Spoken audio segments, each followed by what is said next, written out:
pain, I stagger to my feet. I'm okay, though. It was the shock of it that knocked me for 6. Are you all right? The voice is familiar. Yeah, I'm fine, I say, as I stand upright. I fix my eyes on the moon to stop the trees and the stars from spinning around me. And then the car drives away, slowly, along the road towards our house. But it's 1 a.m, and what is it doing? I touch my head, and my hand comes away sticky. I'm bleeding. Help! I shout, but my voice doesn't carry through the dark night. I think I must be more hurt than I assumed. I sink back down onto the road. It's summer, so it's not cold, but the grit and gravel bite the palms of my hands. I need to give myself 5 minutes or so, and then I'll make my way back home and clean myself up. But then I hear footsteps. Thank goodness. They're coming back. I'm going to get help.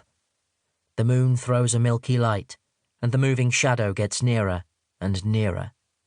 Then a bright light is shone into my eyes, just briefly, but enough to totally blind me.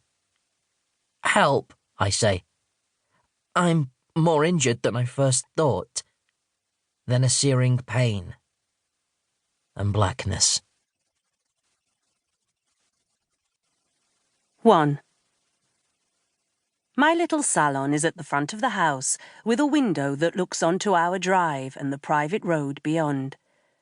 It has its own door, which means my clients don't need to walk through the house. The setup really couldn't be more perfect. Yet running a little nail and beauty salon wasn't even on my radar when we bought this house 6 years ago. It was the location that sold it to us.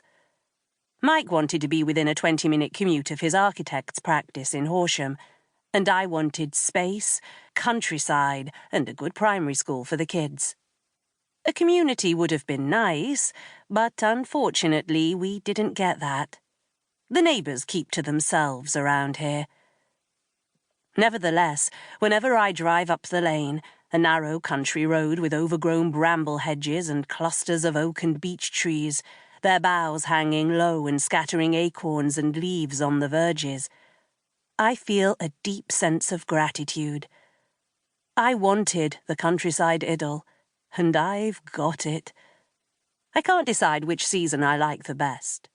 Early summer, when the sides of the roads are filled with heavily scented wild garlic, and the woods are a carpet of mauve from the mass of bluebells. Or the autumn, when shiny chestnut conkers roll along the lane and acorns crunch underfoot. But this year has been different, and I've barely noticed the passing of the seasons. Yet the damp cold is already with us, and the weather forecasters are threatening an unseasonably harsh winter. "How are you keeping, dear?" Mrs. Ponder asks me, jolting me back into the present. I'm on automatic, filing down her nails. "We're fine, thank you. Harper started nursery school in September." "They grow up so quickly, do the little ones?" She frowns and stares out the window. "There's a removal lorry," she says. I pause, the nail file held aloft, and follow her gaze.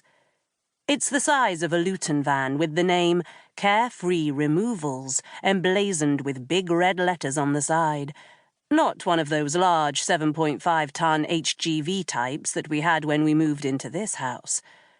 The van pulls into the house opposite ours, the house that has stood empty for the past 5 months. "Well, it'll be nice for you to have new neighbours," Mrs. Ponder says, wriggling her fingers and bringing my attention back to her nails. "Let's hope it's a happier home for the newcomers." Indeed. "What's the house like? Is it the same as yours?" "I've never been inside, but I think it's a similar layout to this one." "You're very lucky, living in such a big house." I nod. I know I'm lucky. Lucky beyond my wildest dreams.